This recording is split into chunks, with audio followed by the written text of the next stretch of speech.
Hello? Ngayon nga, nagbabalik tayo. At hulaan nyo kung nasan ako.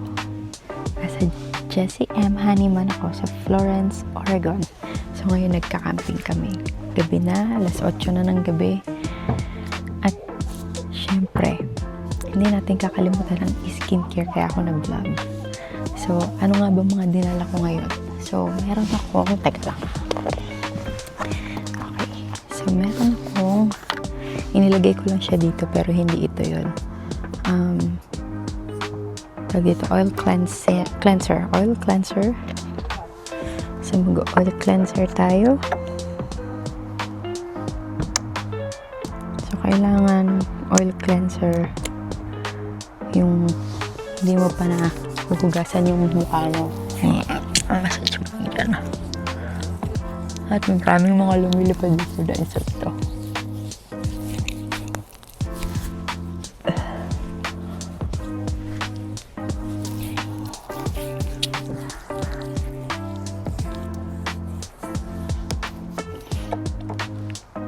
So yan, makikita nyo yung buong rotate ng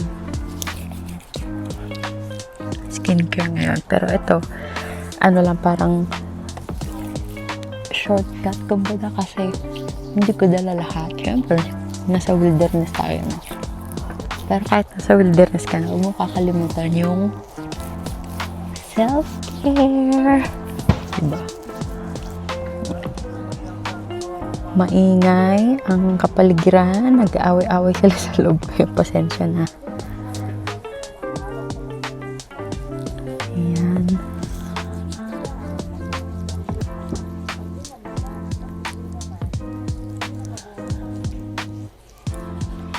Malamig sa labas in fairness, pero 4 bells lang.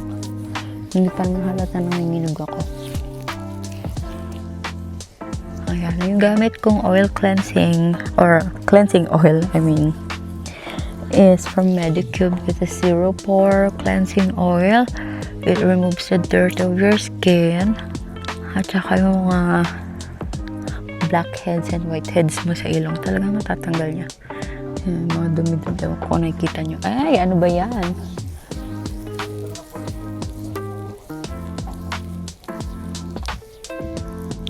Massage mo lang ganyan. Siyempre, biyahe tayo ng matagal kaya madumi na ang face natin. So, ngayon, nasa Jessie M. Honeyman nga kami sa Oregon, Florence, Oregon. It is 6 hours away from home, from Silverdale. Napakalayo.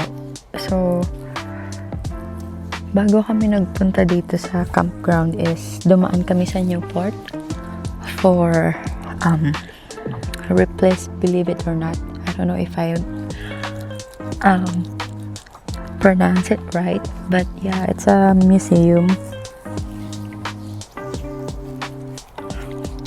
and it's fun. We enjoyed. Nag-enjoy kami sobra. Ayan, so massage mo lang dyan hanggang feeling mo okay na.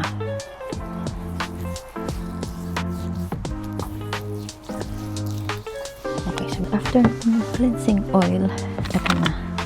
Gagamitin natin ng zero pore cleansing foam. Okay?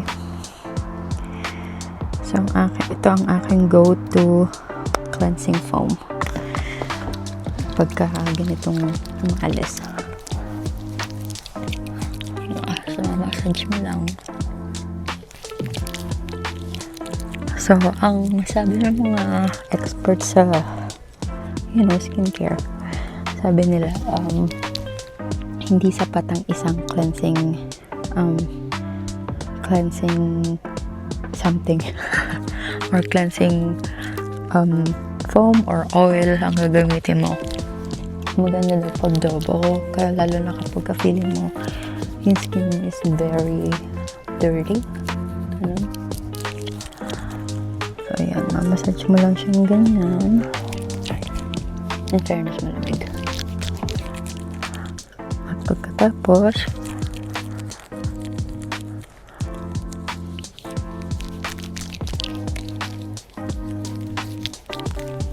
So, yung gamit ko is from Medicube pa din, of course. And I really love this one kasi talaga nalilinis niya yung mga pores mo. Napapaliit niya after. So, ayan. Magbabalaw na tayo. At hindi siya nakakadry ng mukha. In fairness. So, tapos na tayo double cleansing ng mukha. Ngayon, magtutira tayo ng face using a clean towel.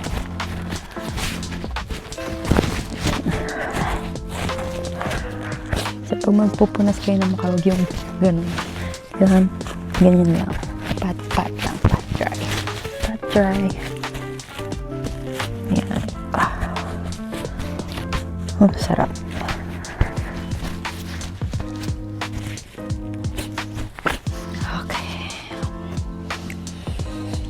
Okay, so pag tuyo na, pag okay na, may lipstick din ako.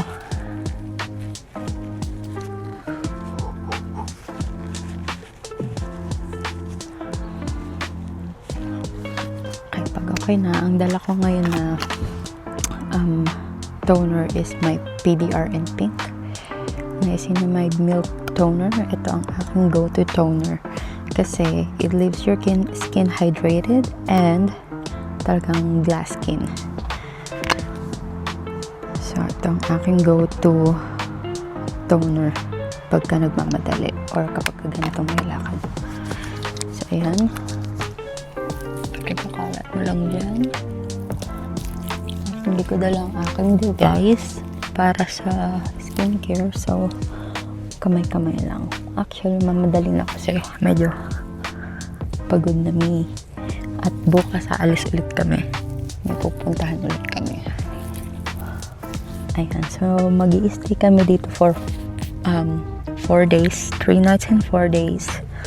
And we have some activities, you know, every day for those days. And abangan nyo. Lalabas ko rin yun soon. Pagtapos. Siyempre, first night pa lang dito. Ayan. So, pag natuyo na, actually, yung weather is very good sa skin kasi nga, ang pores mo lumiliit. Ayan. So, pat mo lang dyan. Tapos yung sobra, ikalat mo lang sa kamay. Ayan. Okay. So, pagtapos nyan, serum na tayo. So, ito actually, so, na-mention ko nga sa first video ko na tinigilan ko gumamit ng Centella ba yun? Centella na brand kasi nga parang I don't feel like it's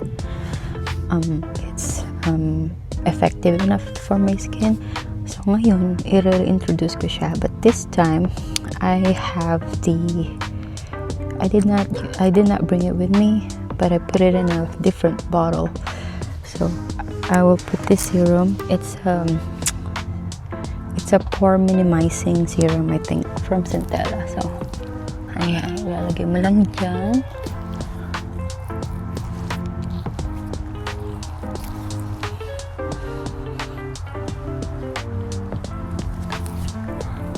Yeah, so kapag aalis kayo, huwag niyong pababayaan yung skin niyo para kapag maalis kayo, ang mukha niyo shining, shimmering, splendid pa din. Ganyan, oo. Diba? Nasa wilderness tayo. Saan ka nakakita ng nag-i-skincare pa din? Nasa wilderness na yung mga day. Mga kasama ko ngayon is yung mga lumilipad na insekto. Diba? Next time, mga insekto na yun, naka-skincare na din. Ayan. So, pahid lang yung iba sa katawan mo. Kasi sayang yan. Patutuyuin lang natin. May insekto. Gusto mo yun?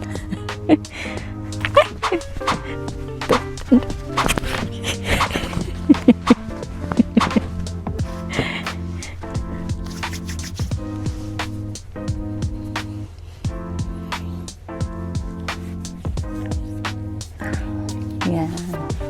yung malamig na weather, nakakabilis makatuyo ng skincare. So, ayan. Ganda na, oh. Kita mo yan. Ganda, diba?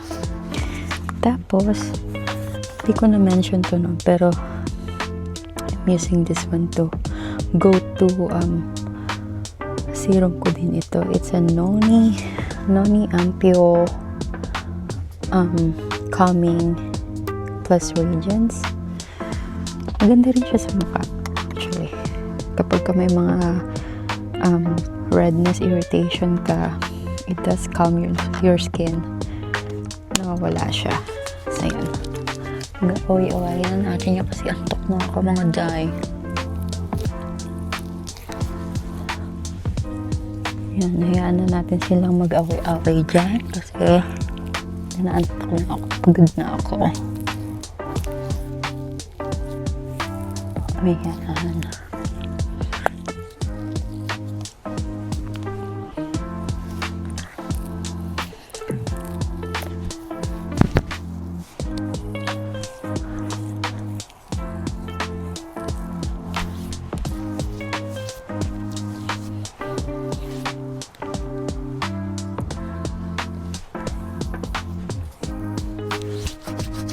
So yun nga, nagpunta ka kami ng Newport kanina, no? Nakakatawa kasi dumaan kami dun sa downtown ng Newport kasi nandun nga yung pinuntahan namin, and then right across the replace, believe it or not, is parang merong dock na nandun ang daming sila yun na nakatambay. Ang dami talagang lalaki. Oh my goodness. Ang ingay nila. Tapos nung pumunta na kami doon, oh my gosh. In fairness, ang baho nila. Halos masuka-suka ako sa amoy. Tapos, so parang nagtagal kami doon ng ilang minuto. Medyo nasanay na yung ilong ko, no? Tapos parang may dumigay na sila yun. Ayun, amoy ko parang, oh shucks. Natikman ko talaga yung lighay, ang baho. Kaya malis na kami. Nakakatawa lang silang tingnan, nag-away-away sila. Ang laki ng mga sila yun.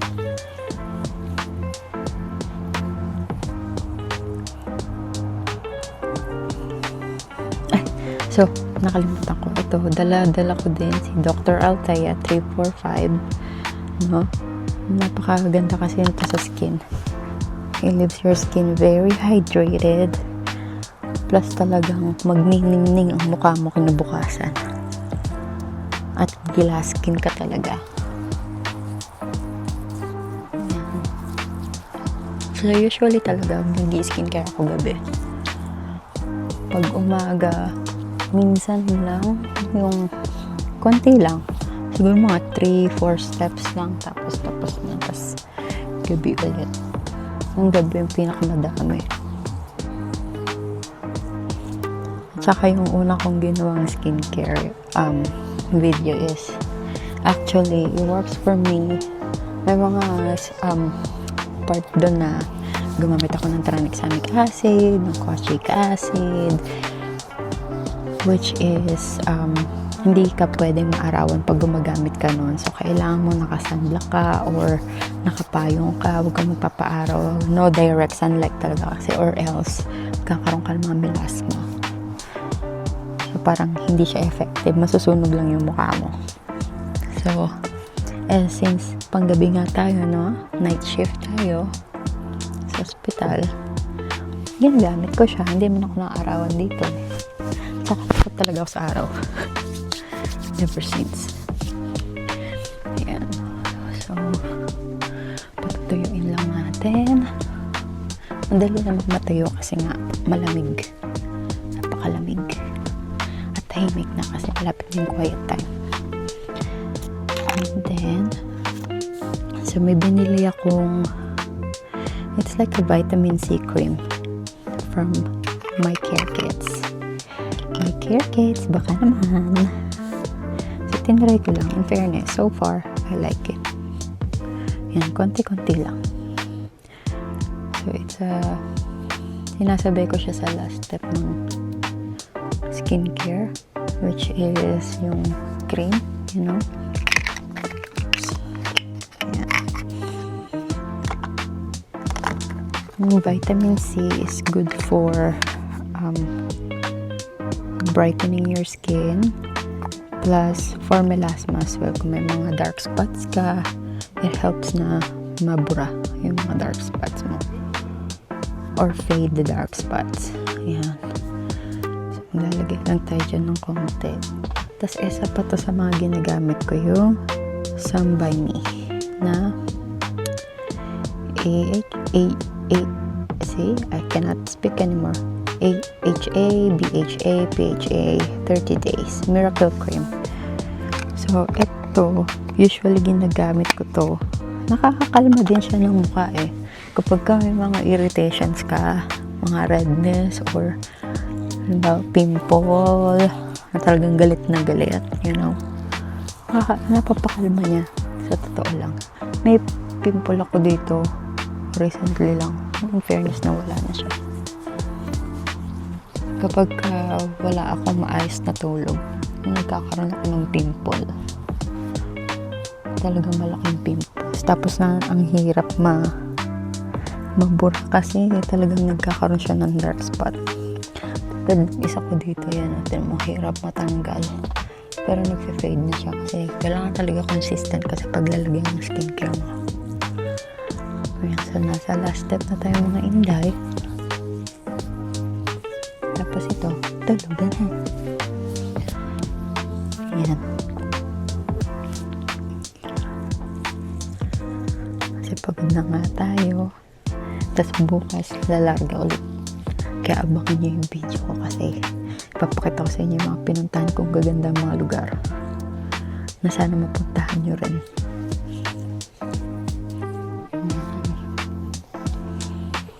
Ayan, tingnan nyo naman. Kumikinang-kinang na ang ina nyo. Ayan.